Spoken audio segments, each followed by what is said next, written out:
네, 안녕하세요. 네, 저는 보라매병원 종양내과의 김진수 교수라고 합니다.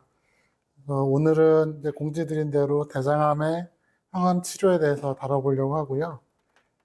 지난달에 대장암 수술에 대해서 들으신 분도 있을 것 같은데, 이제 수술도 중요한 치료이지만, 많은 환자분들이 결국은 항암 치료도 한번 거쳐가야 되기 때문에, 그 얘기를 좀 자세히 나눠보도록 하겠습니다. 그래서 환자들이 항암 치료하면 뭐 어떤 걸 궁금해 하시느냐 하는 거 좀 요약을 해봤는데요. 우선 항암제 종류가 어떤 게 있느냐, 어떤 약을 쓸 수 있느냐, 그런 부분이 있을 거고요. 두 번째는 항암 치료를 언제 왜 하느냐, 목적이 있을 것 같고요. 세 번째는 이제 치료에 따르는 부작용이 있을 거고, 그리고 네 번째는 치료 중에 어떤 걸 주의하셔야 되는지, 이런 거를 말씀드릴 수 있을 것 같습니다. 우선 이제 항암 화학 치료가 무엇인가에 대해서 좀 말씀을 드려보면, 저희가 기본적으로 암세포는 가만히 있는 게 아니라 계속 자란다고 생각하시면 돼요. 계속 분열을 하고 계속 크게 커집니다. 그러면서 다른 장기로 퍼지기도 하고요. 그래서 가장 중요한 암세포의 특성이라는 게 멈추지 않고 계속 자란다라는 거라서 항암제라는 약들은 대부분 이렇게 계속 자라는, 그러니까 계속 분열을 하는 그런 세포들을 공격하는 약입니다. 상황에 따라서는 수술과 병용으로 사용하기도 하거나 방사선 치료 끝나고 하기도 하거나 여러 가지 방법이 있는데, 하여튼 항암제 치료의 기본적인 아이디어는 이 약을 쓰면 암세포 같은 분열하는 세포를 공격해서 죽인다, 이런 얘기입니다. 그 다음에 이제 관심이 많으신 게 표적 항암제, 면역 항암제 이런 얘기들 이제 들어보셨을 텐데요. 이게 암 치료법의 역사 같은 겁니다. 1800년대에 수술이 처음 등장을 했고요. 이때 수술은 지금 수술과는 다른 방법이었지만 어쨌든 암을 이렇게 절제를 해서 절제한 암으로 해서 치료가 가능하다는 걸 처음 보여줬고요. 1900년대 들어와서 방사선 치료라는 게 도입이 됐습니다. 마찬가지로 지금의 방사선 치료랑은 좀 비교할 수 없을 만큼 좀 되게 단순한 치료였지만 어쨌든 이때부터 이제 이런 수술이나 방사선 치료 같은 게 도입이 됐고요. 생각보다 그 항암 치료랑이 도입된 게 역사가 그렇게 길지 않아요. 2차 대전 이후에 그 이제 어떻게 보면 독성 화학 물질로 개발됐던 게 암 치료가 있지 않을까라고 하는 아이디어에서 시작된 게 소위 세포 독성 항암제라는 게 시작이 됐고, 그래서 여러분들이 흔히 아시는 항암제는 이런 세포 독성 항암제들입니다. 부작용이 많고 뭐 머리 빠지고 이런 얘기 들어보셨을 텐데 그런 약들이고요. 그러다가 이제 2000년대 가까이 와서 드디어 표적 항암제라고 하는 약들이 나오기 시작했습니다. 다시 말씀드리겠지만 표적 항암제는 암 세포가 갖고 있는 특정한 표적 유전자를 공격하는 약입니다. 그래서 이걸 알려면 저희가 암 조직 검사를 하고 조직 검사에서 특정 암 유전자인지를 봐야 되고, 그래서 그런 유전자 있는 분들에게는 효과가 있다, 이렇게 말씀을 드릴 수 있고, 표적 항암제가 장점이 있지만 이런 표적 유전자 없는 분들한테는 효과가 전혀 없습니다. 그러니까 이제 무조건 쓸 수 있는 약이 아니다라는 거고요. 그다음에 대략 한 10여 년 전에 소위 면역 항암제라는 게 들어왔습니다. 면역 항암제를 뭐 어려운 말로는 면역 관문 억제제라고 부르는데, 지금 현재는 많은 암에서 이 면역 항암제가 사용되고 있습니다. 근데 이제 면역 항암제도 나름의 부작용이 있고 효과가 있고 그러는데 이건 나중에 다시 한번 말씀을 드리도록 하겠습니다. 그래서 제가 오늘 얘기할 부분은 여기 세포독성 항암제, 표적 항암제, 면역 항암 세 가지 얘기인데 생각보다 이렇게 뭐 역사가 길진 않다 정도로 이해하시면 되겠고요. 치료하는 방법을 이렇게 보시면 아까 말씀드린 수술이나 방사선 치료는 종양에 발견된 부위를 직접 치료하는 겁니다. 암이 있는 부분을 도려내거나 암이 있는 부분에 방사선 쪼이거나 국소 치료라고 하고요. 이거는 병이 있는 부분을 잘라내는 거니까 사실 이렇게 암이 여기저기 퍼져 있는 경우에는 이걸 다 도려낼 수가 없죠. 그래서 이제 국소 치료는 전이가 있는 환자한테는 일반적으로는 사용되지 않는 치료법입니다. 그래서 암이 여기저기 퍼져 있으니까 소위 약이 다 퍼질 수 있도록 먹는 약이나 주사약을 쓰면 이게 이제 몸에 혈관을 타고 온몸에 다 퍼지게 되죠. 그래서 지금 말씀드린 항암제 치료라는 게 이렇게 암세포를 죽이는 약물이 혈관을 타고 몸에 퍼진다 이런 거고, 대장암에는 대상이 아니지만은 호르몬 치료를 사용하는 암도 있습니다. 유방암 같은 거, 전립선암 같은 게 대표적이고요. 면역 치료는 방금 말씀드렸지만 최근에 여러 암에 사용되고 있습니다. 면역 그 약제를 쓰면은 환자 몸에 있는 면역 세포가 활성화돼서 그 활성화된 면역 세포가 암 세포를 공격하게 만드는 그런 방법입니다. 표적 치료제 말씀드렸듯이 특정 표적 유전자가 있는 경우에 이런 약을 쓰면 그 표적을 잘 억제해서 치료 효과가 있다 이런 거고요. 항암 치료의 목적은 어떤 게 있느냐? 제일 대표적인 게 이제 수술 후에 하는 보조 항암 치료라고 부르는 겁니다. 그러니까 전이가 없는 상태에서 아까 국소 치료에 해당하는 경우죠. 수술이나 방사선 치료를 한 다음에 이런 분 중에서 일부는 분명히 나중에 재발을 한다는 걸 저희가 알게 됐습니다. 그래서 아마도 뭐 영상으로 보이지 않는 아주 미세한 암세포가 남아있을 거라 생각을 하고, 이런 경우에 이런 미세한 암세포를 치료하는 목적으로 수술을 하는 치료를 보조항암 치료라고 부릅니다. 최근에는 선행 항암 치료라는 게 생겼습니다. 선행이라는 거는 이런 국소 치료를 하기 전에 먼저 항암제를 쓰는 겁니다. 항암제 치료를 써서 종양을 줄여서 수술을 하면 이제 수술 결과도 좋아지고 수술 합병준도 줄일 수도 있고 수술의 범위를 줄일 수도 있고, 그래서 이거는 지금 여러 암에서 사용되고 있는데 이 대장암 쪽에서는 최근에 직장암, 그러니까 그 결장 말고 직장암에서는 이런 치료를 저희가 사용하고 있습니다. 그다음에 항암 치료와 방사선 치료를 병용하는 방법, 동시 항암 방사선 치료 이런 게 있는데요. 이것도 마찬가지로 이제 방사선 치료를 하면서 그 방사선 효과를 더 강화시키는 목적으로 하는 거고, 이것도 직장암에서 대표적으로 사용되는 치료법 중에 한 가지입니다. 근데 이제 만약에 암이 이미 전이가 있다, 퍼졌다, 이런 경우에는 이제 암의 진행을 지연시키는 목적으로 암을 완치를 하기는 어렵지만 병의 진행을 지연시키는 목적으로 하는 항암제 치료를 할 수가 있고, 이런 걸 저희가 완화 치료라고 부릅니다. 요거에 대해서 좀 더 말씀드릴 거고요. 그래서 저희가 항암제 결정하는 거는 결국 암의 진행 정도, 여러분들이 이해하기 쉬운 말로는 병기가 얼마냐에 따라서 어떻게 치료할 건지 정하게 된다 이렇게 이해하시면 되고요. 그래서 만약에 국소질환이다, 병이 퍼지지 않았다 그러면은 수술 가능한 경우라면은 국소 치료로 수술이나 방사선 치료 같은 거 할 수가 있고, 이런 치료를 한 다음에 병기에 따라서 수술 후 항암 치료, 보조 항암 치료할 수가 있다. 그리고 국소질환의 경우에도 초기지만 그래도 바로 수술하는 것보다는 항암 치료하는 게 좋겠다라고 판단되는 경우에는 먼저 선행 항암 치료라는 걸 하고 종양을 좀 줄여가지고 수술을 한다. 이렇게 하는 방법도 있다라는 거고, 이미 전이가 된 경우에는 말씀드린 완화 치료를 한다. 이렇게 생각하시면 됩니다. 그래서 절제 가능한 암, 예를 들면 직장암의 경우에는 선행 치료를 한 다음에 수술을 하고 수술 결과에 따라서 수술 후 보조 치료를 하고 이렇게 하는 경우도 있고요. 절제 가능하면 바로 수술 먼저 하고 그 다음에 수술 후 보조 치료를 하는 경우도 있습니다. 전이성 암의 경우는 이제 상황에 따라서 여러 가지 약제를 사용하게 되고 1차 치료한 다음에 암이 반응을 안 하거나 그러면 다른 약으로 바꿔서 치료를 하고 이런 식으로 할 수 있습니다. 자, 보조항암 치료는 무엇일까? 다시 좀 천천히 말씀드려 보겠습니다. 그래서 수술이 잘 됐는데 왜 무슨 치료를 더 합니까? 이런 질문 많이 하시죠. 그래서 수술이나 방사선 치료에서 암 조직을 제거한 다음에도 눈에 보이진 않지만 몸 안에 남아있는 미세한 암세포가 있을 거다라고 생각을 하고요. 이런 경우를 치료를 하면, 항암제를 쓰면 이런 미세한 암세포들이 사라져서 이제 장기적으로 재발을 막을 수 있다라고 생각을 합니다. 하지만 이제 항암제 치료는 분명히 부작용이 있는 치료죠. 그래서 이거를 저희가 모든 환자한테 하지는 않고요. 병기 기준으로 말씀드린 특정 병기 이상의 경우에는 재발률이 높으니까 치료를 한다 이렇게 말씀을 드리고, 그럼 어떤 경우에 치료를 하느냐? 뭐 이제 암의 종류에 따라서 다 기준이 다릅니다. 뭐 폐암은 이렇게 하고, 유방암 이렇게 하고, 대장암 이렇게 하고 다 기준이 다르고, 대부분의 경우는 대장암 기준으로는 3기 이상에서는 수술 후에 항암 치료가 필요하다라고 생각하시면 되고요.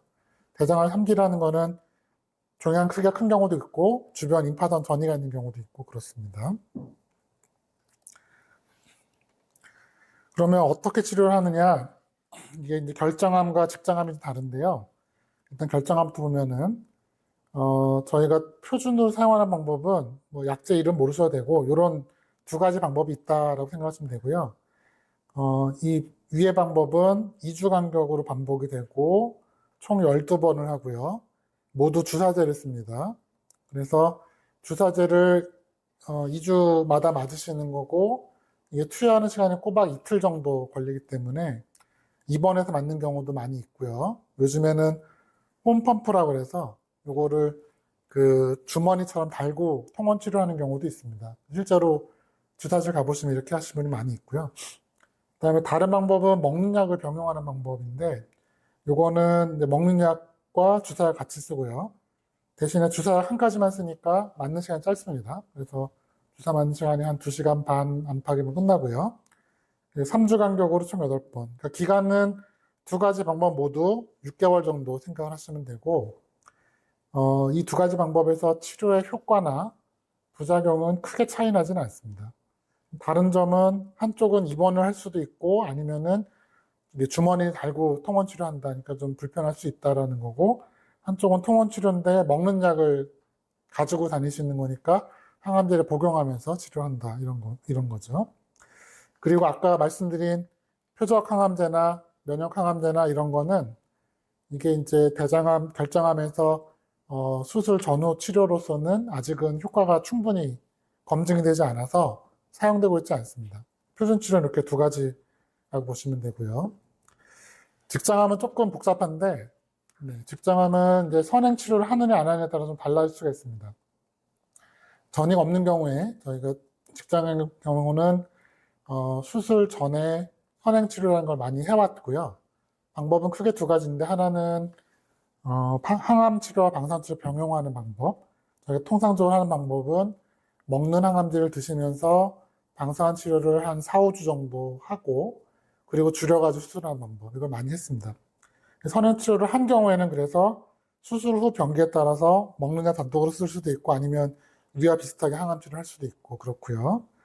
선행 치료 하지 않은 경우, 바로 수술이 되는 경우도 있습니다. 그러면은 위와 동일하게 항암 치료를 수술 후에 추가로 할 수 있다라는 거고요. 근데 최근에는 전체 선행 치료라고 해서 요 말씀드린 항암 치료를 수술 전에 쭉 하고 수술하는 경우가 생겼습니다. 사실은 이제 국내에서는 좀 사용이 많이 좀 제한되어 왔다가 최근에서 보험 적용이 되고 해서 이제 사용이 늘어나고 있고, 쉽게 말해서 이제 수술 후에 한 6개월 치료를 앞으로 좀 당겨와서 수술 전에 좀 미리 하면 좋지 않을까 이런 겁니다. 그래서 전체 선행 치료한 경우에는 수술 후에 병기에 따라서 추가로 치료하는 경우도 있고 뭐 안 하는 경우도 있고 여러 가지 선택이 있을 수 있습니다. 그럼 보정한 치료는 장점이 뭐냐? 결국 이게 목표는 이게 장기적으로 봤을 때는 재발을 줄이는 거죠. 그러니까 이게 이제 말씀드렸죠. 눈에 보이지 않는 미세암이 남아 있어서 그게 재발할 수 있다라고 생각을 하고 그런 미세암들을 항암 치료에서 없애면 나중에 재발을 줄일 수 있겠다. 이게 지금 치료의 제일 중요한 목적이고요. 그다음에 수술과 함께 동시에 진행을 하면은 수술 후에 이렇게 진행을 하면 이제 뭐 저희 보통은 수술하고 나서 한 달 반 요정 사이 보통 시작을 하고요. 이렇게 하면 이제 재발률을 더 줄일 수 있다라고 돼 있고 또 이제 수술하고 나서 하게 되는 경우는 저희 수술하면 그거 수술할 때 그 조직 검사한 걸 가지고 여러 가지 분석을 하거든요. 병기도 알아보고 요즘에는 이제 유전자 검사도 하고 이런 걸 통해서 이제 환자분한테 어떤 약을 쓰는 게 좋을지를 생각해서 치료할 수가 있습니다. 단점은 뭐냐? 항암제 치료를 하는 거죠. 그러니까 아무래도 치료의 부작용, 합병증 이런 게 걱정이 되고요.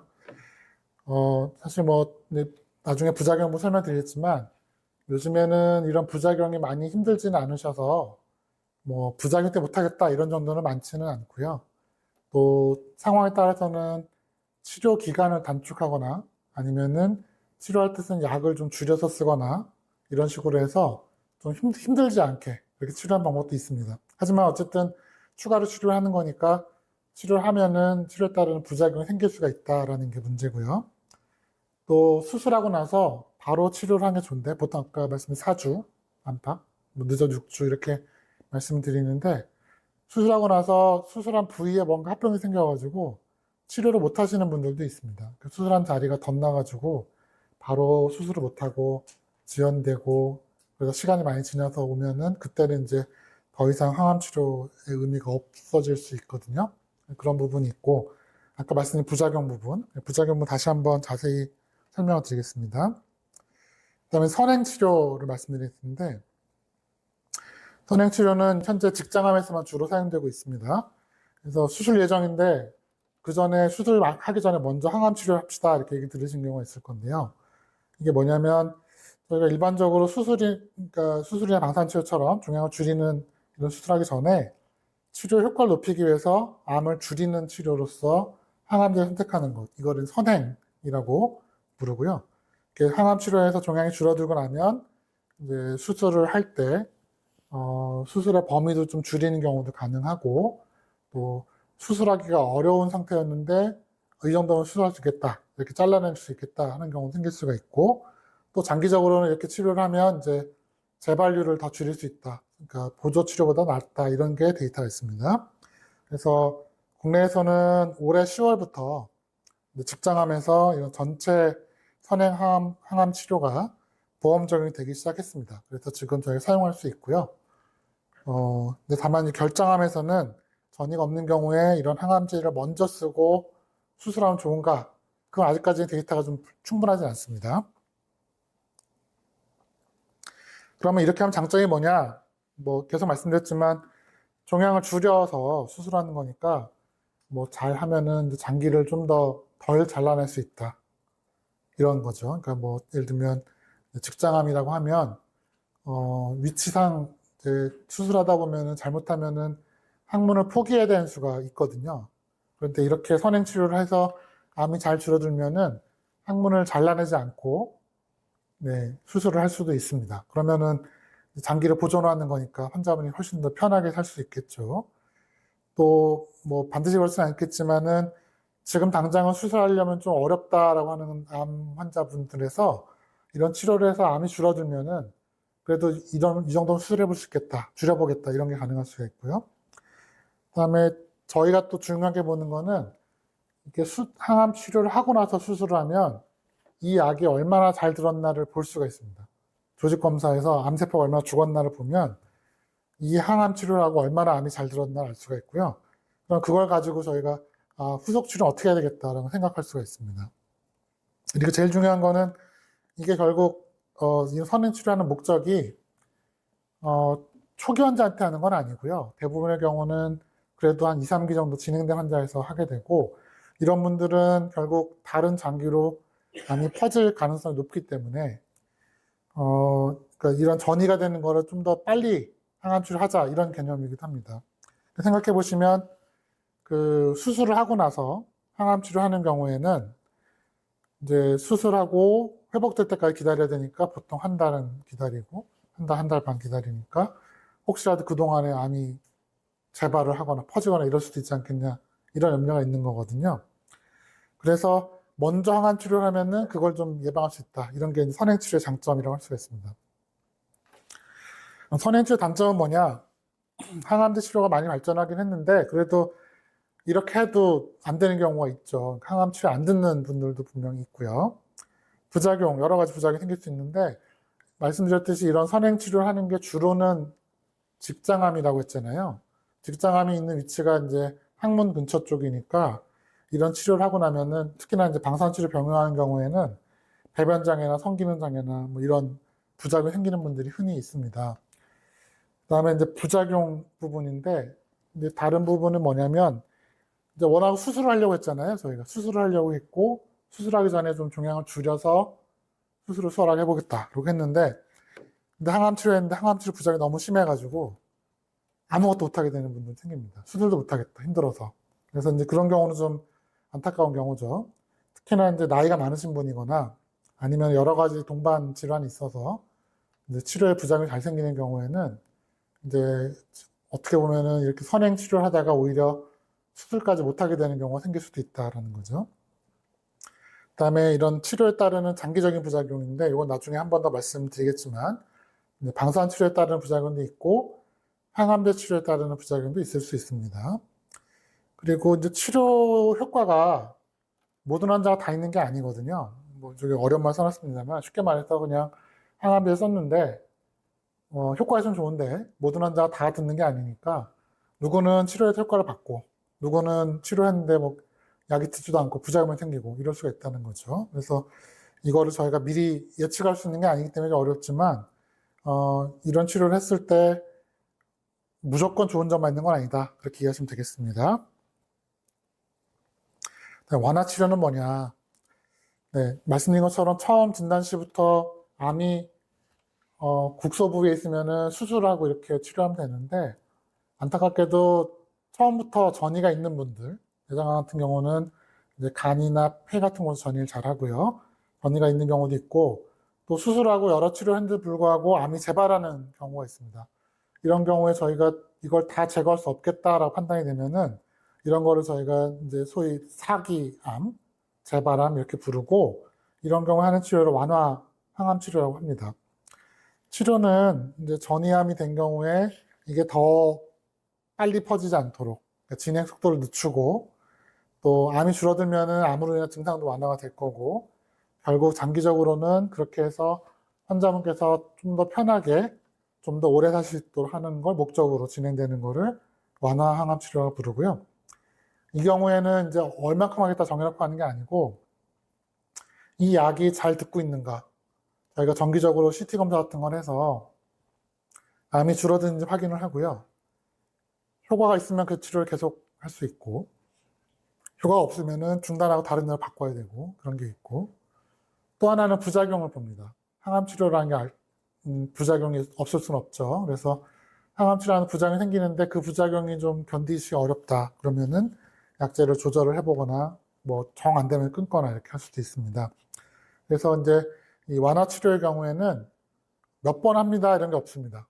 치료하면서 제가 정기적으로 CT나 이런 영상 검사도 하고 피 검사도 하고 환자분 진찰도 하고 그러면서 잘 견디시고 부작용 없으면 또 효과 좋으면 계속 가는 경우도 있고 뭐 부작용이 생기거나 약이 안 듣거나 그러면은 조기에 중단되는 경우도 있습니다. 요즘에는 대장암의 경우에 이제 항암제 어떻게 쓸 건 정하기 위해서 암 유전자 검사를 합니다. 이거는 이제 환자분 조직 검사한 거, 수술 조직이든 아니면 내시경 조직 검사든 조직 검사한 거에서 이런 유전자 검사를 하고요. 유전자 바탕으로 해서 몇 가지 약물을 선정해서 사용을 하고 대장암의 경우에도 표적 항암제가 있긴 있습니다만 나오는 경우가 많지는 않다라는 거고요. 그래서 이제 이거 약제를 하나하나 다 설명드리기 어렵고 실제 어떤 약을 쓸지 이런 부분은 이제 암의 진행 상태, 또 이전 유전자 검사 결과, 환자분의 몸 상태 이런 걸 가지고 담당 교수님하고 잘 상의를 하셔서 결정하셔야 되겠다 이렇게 말씀드리겠습니다. 치료 결정할 때 중요한 점은 저희는 늘 이 두 가지를 같이 생각을 합니다. 치료했을 때 환자한테 이득이 되는 거. 결국은 이건 치료 효과가 되겠죠. 약을 썼을 때 이 약이 얼마나 들을 거냐 하는 거고요. 손해가 되는 점도 있습니다. 그게 부작용이죠. 그래서 이걸 두 개를 잘 비교를 해보고 결정을 하고요. 나이가 많으시거나 뭐 동반 질환이 많거나 그래서 몸이 너무 약하신 분들은 항암 치료하는 것 자체가 오히려 환자분을 힘들게 하는 경우도 있습니다. 그러니까 이게 사실 요즘에 이제 국내에서도 점점 나이 드신 분 환자분이 늘어나가지고 사실 저희 치료할 때 많이 고민되는데요. 그러니까 병기 기준으로는 항암 치료를 하는 게 필요하다라고 말씀을 드리는데, 그런데 실제 환자분 몸 상태를 보니까 이런 힘든 치료 못 견디겠습니다. 이런 경우가 생기죠. 그래서 이제 뭐 요즘에 나오는 소위 신약들, 뭐 표적 치료제니 뭐 면역 항암제니 이런 게 좀 그나마 부작용이 적은 편이라서 좀 나이 드신 분한테도 치료를 권할 수가 있는 경우도 있는데 대장암은 아직 그런 경우가 많지는 않습니다. 그런 표적 유전 나오는 경우도 흔치가 않고 또 면역 치료 같은 경우도 아직은 사용하는 한계가 좀 있는 편입니다. 그래서 하여튼 핵심은 저희가 치료를 결정할 때는 이 약을 썼을 때 환자분께 얻는 치료 효과랑 환자분이 감당할 수 있는 부작용을 같이 고민을 해서 어떻게 하면 좋을지 생각한다 이렇게 말씀드릴 수 있고요. 환자분들이 외래에서 많이 물어보는 이런 겁니다. 뭐 이런 게 나왔다던데 나는 그거 쓰면 안 되냐. 뭐 이번에 신문에서 방송에서 뭐 이런 이야기 나왔다던데. 근데 이제 저희가 그런 거 모르진 않을 거고요. 실제 효과가 있다고 하면 충분히 치료 효과가 검증되지 않은 그런 약들을 되게 많이 홍보를 합니다. 여러분들이 이제 신문이나 방송을 보시면 뭐 대장암에 뭐 먹으면 좋습니다 이런 얘기 많이 할 텐데 사실 그런 게 딱 검증되지 않은 정보들이에요. 근데 저희가 약제를 가지고 항암제를 가지고 이 약제가 치료 효과가 있다라고 하려면 소위 대규모 임상시험이라는 걸 해야 되는데 이걸 하려면은 몇 년 걸리기도 하고요. 또 그렇게 몇 년 걸려서 열심히 연구했는데 결과가 실패로 나오는 경우도 많습니다. 그래서 이렇게 검증된 결과가 나와서 이게 국내에 도입되고 또 보험 적용되는데 최소 수년이 걸리거든요. 그래서 현재 예를 들면 대장암 완화 치료에 사용된 약제 중에서 스티바가라는 약도 있고 론서프라는 약도 있습니다. 이 두 가지 약제가 모두 대장암에서 치료 효과가 검증된 약제거든요. 임상시험에 검증된 약제인데 아직 보험 적용도 안 됩니다. 약가도 비싸고 그래서 실제 환자분 사용하는 데는 좀 여러 가지 한계가 많이 있습니다. 또 말씀드렸듯이 표적 항암제, 면역 항암제 이런 것도 있어요. 표적 항암제는 특정 유전자 있어야 되는데 대장암에서 그런 표적 치료가 검증된 거는 한 가지 정도밖에 없습니다. 나머지는 아직 좀 개발 단계에 있고요. 또 면역 항암제도 뭐 지금은 이제 많은 암에서 면역 항암제가 표준 치료 사용되어 있고 예를 들면 폐암 같으면 거의 모든 환자가 면역 항암제 같이 사용을 하시는데 대장암은 아직까지 그 정도는 아니고요. 대장암에서 면역 항암제는 이제 특정 유전자 있는 경우 쓰는 건데 그게 또 보험 적용도 아직 안 되고 있어서 사실은 환자분들 쓰기가 좀 어려운 점이 많은 그런 상황입니다. 그리고 마지막으로 말씀드린 거는 저희가 이런 약들을 개발하는 거는 결국은 계속 신약 연구를 해서 새로운 약이 개발되는 거잖아요. 그래서 뭐 대장암에서 지금 신약 연구 많지는 않지만 환자분 컨디션이 허락하고 뭐 그 조건이 맞는다고 하면은 이런 신약 연구를 참여하셔서 약을 사용할 수 있는 기회가 생길 수도 있다 이렇게 말씀드리겠습니다. 그다음에 부작용에 대한 부분을 좀 말씀드려 볼 텐데요. 그 세포독성 항암제는 기본적으로 계속 분열하는, 그러니까 빠르게 성장하는 세포를 공격한다고 말씀드렸잖아요. 그러니까 암세포가 계속 분열하니까 그거를 공격한다 이렇게 생각할 수 있는데 사실 사람 몸에는 암세포 말고도 분열을 계속하는 세포들이 많이 있습니다. 대표적인 게 머리카락이죠. 머리카락은 계속 자라지 않으면은 이제 없어지니까 머리카락도 그렇게 자라고요. 그다음에 이제 점막이라고 해서 구강, 입 안이나 장 점막 같은 데도 계속 분열을 하거든요.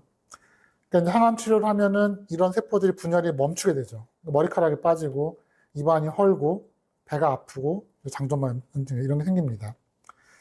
그리고 이제 또 한 가지는 백혈구인데요. 이제 백혈구도 계속 분열을 하고 있거든요. 그래서 항암 치료를 하면은 백혈구가 분열을 멈춰서 백혈구수가 떨어지고 그래서 이제 백혈구 하는 역할 중에 가장 대표적인 게 면역력이기 때문에 항암 치료를 하고 백혈구수가 줄어들면은 면역력이 떨어진 상태가 되고 그러니까 뭐 여러 가지 감염증 생기 이런 게 생길 수 있다라는 거죠. 그리고 환자분들이 많이 걱정하시는 게 뭐 항암제 쓰면은 울렁거리 토하고 구역구토 이런 거 많이들 말씀하시는데 실제로 지금 저희 대장암에 쓰는 표준 약물을 쓸 때 예전에는 구토가 꽤 심했었어요. 그런데 요즘에는 그런 구토 예방약제 이런 것도 잘 나와 있어가지고 요즘에는 뭐 토하는 거는 거의 문제가 되지 않습니다.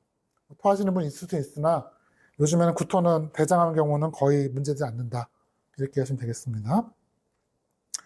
그래서 대표적인 항암제가 뭐냐? 이제 주사약 중에서 옥살리플라틴이라는 약제가 있고 또 이뇨테칸이라는 약제가 있는데요. 옥살리플라틴은 신경 부작용이 제일 대표적으로 나타납니다. 그래서 저희가 말초신경 부작용 뭐 이렇게 말씀드리는데 흔히 나타나는 거는 손끝, 발끝이 저리고 따갑고 뭐 이런 거고 어떤 경우에는 감각이 좀 둔해진다 느끼시는 분들도 있고요.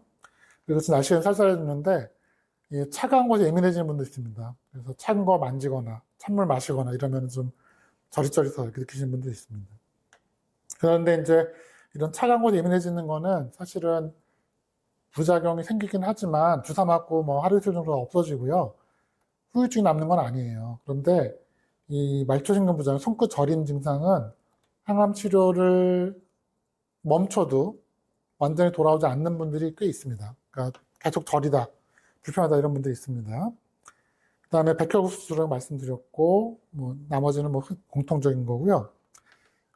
이런 색깔 쓰면은 제일 특징적인 부작용이 설사인데요. 설사가 두 가지 형태로 있습니다. 그러니까 주사 맞자마자 바로 배가 아프고 설사하시고 그런 분들이 있고요. 하루 이내. 그다음에 지연형이라고 해서 좀 하루 이틀 지나서 설사하시는 분들이 있어요.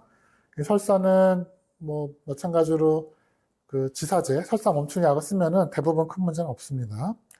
구역구토는 말씀드렸지만 요즘에는 거의 약제로 다 조절된다라는 거고, 이런 색깔의 경우에는 조금 더 백혈구수 떨어지는 부작용이 많이 있을 수 있어서 치료 중에 그런 면역 기능 관리를 잘 하셔야 된다 말씀드리겠습니다. 표적 항암제, 면역 항암제 어떠냐? 표적 항암제는 그 세포독성 항암제하고는 좀 전혀 다르고요. 이게 이제 특정 암 표적이니까 그 표적과 관련된 부작용이 나타납니다. 그래서 일부 약제는 뭐 부작용이 거의 문제되지 않는데 약제 따라서 좀 특이한 심각한 그런 부작용이 생기는 경우도 있습니다. 그래서 지금 대장암에서 가장 대표적으로 사용되는 약제 두 가지를 좀 설명을 드리면, 그 하나는 이제 그 혈관 쪽에 작용하는 두 가지 약물을 저희 쓰거든요. 하나가 베바시즈맙이고 하나가 잘투랩이라는 약제입니다. 이 두 가지가 암성 혈관을 차단하는 약제라고 말씀드리고요. 또 하나는 얼비투스라는 약제인데 이거는 이제 암에 있는 표피세포 성장인자를 억제하는 그런 약입니다. 그래서 이런 암성 혈관을 건드리는 약제들은 공통적으로 혈압을 올리거나 단백뇨를 일으키거나 아니면은 상처, 수술 상처나 이런 걸 좀 상처 회복 안 되게 하는 이런 부작용이 제일 공통적으로 잘 나타나고요. 그다음에 얼비투스 같은 경우는 피부 쪽, 피부에 발진 생기거나 피부 건조해지거나 설사 생기는 이런 것들이 알려져 있습니다. 이런 것들 저희가 치료 중에 좀 잘 관찰하면서 조절해가면서 치료를 하게 되고요. 좀 드물지만 위험할 수 있는 거. 요 혈관 쪽 건드리는 약제는 이런 게 있습니다. 장에 구멍이 나는 분들도 있고, 혈전이 생기거나 출혈, 이런 경우도 있고, 또 혈압이 좀 심하게 오르는 경우, 그러면은 혈압 때문에 위험한 상황이 오기도 합니다.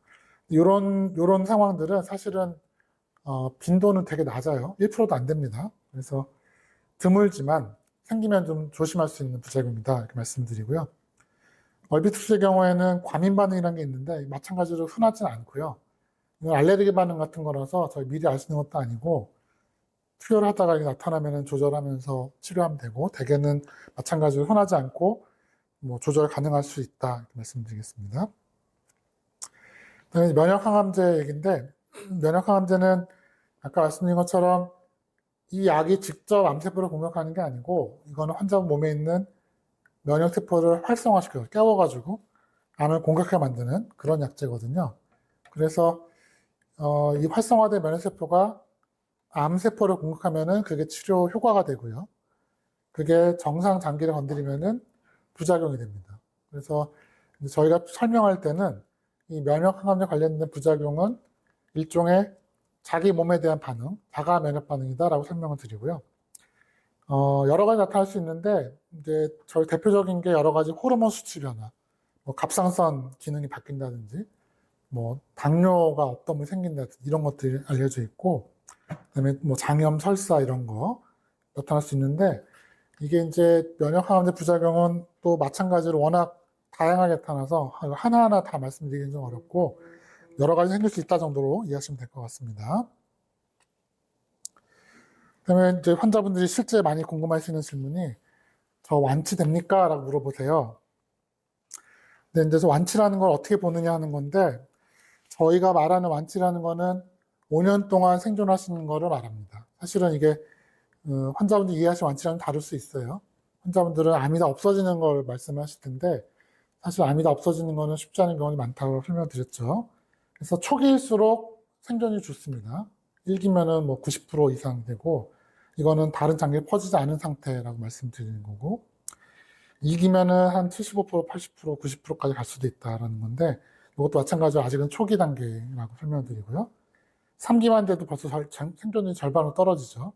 그래서 림프절까지는 있는데 다른 장기를 안 퍼졌다 이런 경우고 아까 제가 3기가 수술 후에 재발률이 있으니까 항암 치료한다라고 말씀드린 그 병기고요. 4기는 이미 딴 데로 퍼진 겁니다. 근데 퍼지면은 사실은 장기 생존하기 어려운 경우가 많고 뭐 예를 들면 간이나 폐 같은 데 간 거죠. 이런 경우 일반적으로 완치가 어렵다고 말씀드리고, 하지만 사기 환자의 경우에도 항암 치료를 하고 뭐 적정한 상황이 되면은 크기나 개수를 줄여가지고 이걸 다 제거하는 수술을 하는 경우도 있습니다. 그러면 또 완치가 되기도 하죠. 그래서 완치율이 높지는 않지만 가능은 할 수도 있다. 이렇게 말씀드립니다. 저희가 암 통계라는 게 매년 나와요. 그래서 이제 아직 최근 건 안 올라왔고요. 이게 21년도 통계인데 21년 통계가 작년 12월 말에 나왔습니다. 그래서 22년 통계가 아마 이번 달 말에 나올 거예요. 이게 아직까지 최신인데 보시면 대장암이 좀 늘고 있습니다. 지금 현재 2위인데 사실은 갑상선암은 좀 뭐 저희가 하는 말로는 그 무섭지 않은 독하지 않은 암이기 때문에 사실은 뭐 진짜 문제된 암 중에서는 지금 대장암이 거의 1위로 올라오고 있다라고 볼 수도 있고요. 이게 이제 5년 생존율이라고 하는 거, 아까 완치라고 개념에 비슷할 수 있는데, 이거를 이제 시기별로 2000년대부터 쭉 보면 이쪽으로 가면서 이제 최근으로 오는 건데요. 조금 나아진 것 같은데 더 발전이 없죠. 그렇죠? 대장암에서 뭐 이거는 이제 모든 암의 모든 병기니까 사실은 이게 환자만에 모두 적용을 할 수는 없지만 어쨌든 한 70% 정도 완치를 기대할 수 있다라는 건데 이게 아직은 좀 발전이 좀 정체가 되어 있는 상태입니다. 예를 들어서 폐암을 보시면 예전에 되게 안 좋았는데 쭉 나아졌잖아요. 나아진 데는 여러 가지 신약들이 나와서 그런 겁니다. 표적 치료도 나오고 면역 항암이 나오고 이러면서 치료 효과가 많이 좋아져서 최근 한 20여 년 동안에 생존율이 많이 향상이 돼서 보시면 2000년 초반에는 16% 얘기하던 게 지금은 거의 40%니까 2배가 넘게 향상이 됐죠. 대장암을 보시면 그 사이에 그렇게 크게 많이 발전하지는 않았습니다. 그러니까 이 사이에 뭐 새로운 약이 아주 효과적으로 새로운 약이 나왔다거나 그런 건 별로 없다는 거죠. 치료하면서 주의할 점 뭐가 있을까? 환자분들이 많이 질문하시는 내용입니다. 특히나 이제 제일 많이 물어보시는 게 항암제 치료하면 무섭다. 이거 독하다던데 해도 되냐? 이런 얘기 많이 하시고 또 이제 암 진단 받으면은 나 죽는 거 아니냐 걱정도 많이 하시고 그래요. 책자에 이제 자세히 써 있는데요. 암 진단됐다고 무조건 돌아가시는 건 아니고요. 이게 여기저기 퍼지고 그래서 문제되는 경우, 그런 경우에 사망을 하겠지만 초기 암의 경우는 완치가 가능한 경우가 많다. 이렇게 생각하시면 되고 암은 전염되는 게 아닙니다. 주변 사람 퍼지는 거 아니고요. 그다음에 뭐 저희 병원에 있는 의사들 또 간호사들하고 치료에 대해서 잘 상의하면서 진행하면 좋겠다라는 거고요. 아까도 말씀드렸지만 환자분께서 암 진단되면 많이들 헷갈리고 뭐 궁금한 것도 많고 여기저기서 들리는 얘기도 많고 할 텐데 사실 병원 밖에서 그런 암에 대한 정확한 정보를 얻는 건 쉽지가 않습니다. 잘못된 정보도 많고 이제 아직은 검증이 되지 않았는데 뭐 마치 다 효과 있는 것처럼 얘기하는 그런 것도 많고 그렇거든요. 그리고 치료를 할 때는 제일 중요한 거는 치료를 잘 견뎌낼 만한 체력을 갖추는 겁니다. 항암제 치료 힘든 치료 맞고요. 하지만 환자분께서 준비를 잘 하시면 그래도 잘 견뎌내면 살 수가 있는데 제일 중요한 거는 잘 드시는 거예요. 영양 상태 좋아야 됩니다. 저한테 오시는 분 중에 그런 말씀 많이 하시거든요. 항암 치료 하니까 입맛 없어서 못 먹겠다고 주사 좀 놔달라고 영양제 맞춰달라고 그러시는 분도 많은데 뭐 암 환자에 따라서는 위나 식도나 이런 데 문제가 있어가지고 잘 삼키지 못하고 그런 분들도 있죠. 그런 경우는 못 드시니까 주사 맞으면 도움이 됩니다. 근데 대장암의 경우는 그런 분들은 아니시잖아요. 대부분 위나 식도나 문제 없잖아요. 잘 드셔야 되고 본인이 안 드시면서 영양제 맞춰달라 그러면은 치료는 병원에 열심히 하는데 나는 아무 노력도 안 하겠다 그런 얘기입니다. 그러니까 본인들이 좀 어떻게 하면 치료를 잘 따라갈까 생각하실 때 잘 드시는 게 중요하다. 그리고 이제 뭐 적절한 운동도 좀 해서 체력을 계속 유지하는 게 중요하다. 그리고 이제 치료하시는 동안에 저희 의료진하고 잘 상의를 하시는 게 중요하고 또 주변에 있는 가족분들 도와주신 분들이 많이 있을 텐데요. 그런 분들하고도 힘든 과정을 잘 같이 나갈 수 있도록 하는 게 중요하겠습니다. 주의할 점 뭐가 있을까요? 아까 제일 대표적인 게 감염 예방이라고 말씀을 드렸습니다. 항암 치료 중에 면역이 떨어질 수 있고 특히나 백혈구체가 줄어드는 경우에 면역이 떨어질 수 있고 어떻게 하면은 이럴 때 감염을 피할 수 있을까? 뭐 마스크 쓰고 사람 많이 보는 데 피하고 뭐 요즘에 코로나 때문에 아마 이런 거 많이 들어보셨을 거예요. 그래서 마스크 쓰고 계신 분들 지금 있으시고요. 또 개인 위생, 손도 씻고 양치도 하고 이런 식으로 위생을 잘 신경 써야 된다. 상처 관리, 면역 상태가 떨어진 데서 만약에 상처가 나면 상처가 덧날 수가 있습니다. 그래서 뭐 어떤 경우에는 면도할 때는 또 칼 쓰지 말고 전기면도기 써라 이런 얘기도 하시는 분들도 있어요. 그다음에 많이 물어보시는 게 또 뭐 먹으면 됩니까? 물어보시는데 암 환자한테 뭐 이거 먹으면 좋다 그런 거 별로 없어요. 대부분의 경우는 그냥 균형 잡히게 잘 드셔야 된다. 충분한 열량, 단백질 섭취하셔야 된다. 저희는 병원에서 항암 치료하시는 분들 대상으로 영양사 교육도 해드리고 있거든요. 영양사분이 자세히 설명드립니다. 근데 거기서 뭐 특정 음식을 먹으면 좋다 이런 얘기 하는 게 아니라 지금 말씀드린 것처럼 이렇게 균형 잡히게 섭취하셔야 된다 이렇게 말씀을 드리고 있고요.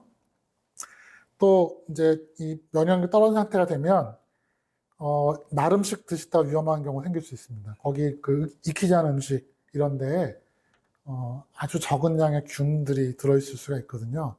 그게 면역력이 괜찮은 분들은 아무 문제가 없는데 그런 조금에 있는 균들도 면역력 떨어진 상태에서는 감염증 일으키는 경우가 있습니다. 그래서 항암 치료하신 동안에는 음식을 잘 익혀 드셔라, 날 음식은 피해라 이렇게 말씀을 드리고 있고요. 그다음에 피로 관리, 항암 치료 잘 견디는 방법은 이제 체력을 유지한다고 말씀드렸잖아요. 그러니까 무리하지 마시고 푹 쉬고 너무 힘든 일 하지 마시고 그다음에 도움 요청도 많이 받으시고 또 이렇게 적절한 가벼운 운동하면서 관리하는 게 좋겠다라는 거고요.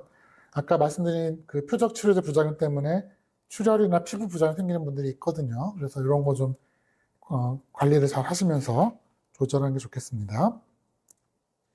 그다음에 이제 마지막으로 말씀드릴 게 백신 예방접종인데요.